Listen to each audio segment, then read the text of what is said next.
Rob, you are a pastor. You're the lead pastor of Grace Community Church in Massachusetts.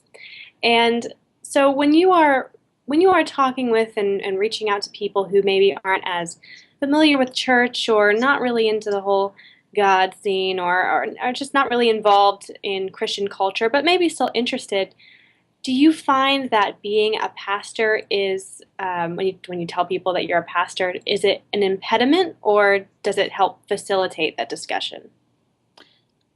A few years ago, I've been in ministry for almost 20 years. So I would say 10 years ago and before, if I said I was a pastor, it was an impediment because I don't know, there was something that was very negative about that to a culture, especially in the Northeast. But you immediately get, just like anything, if you were a scientist, everybody has some sort of judgment that they place on that. So I'm not saying it's special just for pastors, but there's a certain type of judgment that goes. So 10 years ago and before, I would say that that's what I would see. I would see some form of a negative, like, oh, oh.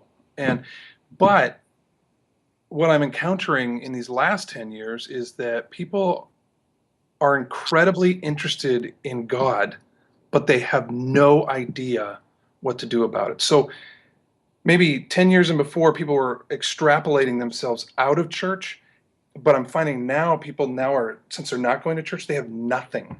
And so there's this curiosity. So it actually opens up a lot of doors for me as a pastor. When I first started, it was more like a repellent. Now it's more like it's not. And oh, and another thing that goes on in our culture that is fascinating is because we tend to accept everything is acceptable.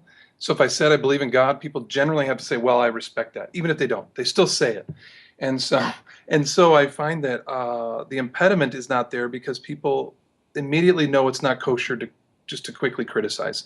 And then yes, they are curious because what is it, 90-95% of our culture believes in a God. They trust in a God in some way, shape, or form. So why not just talk about it in words that make sense to them?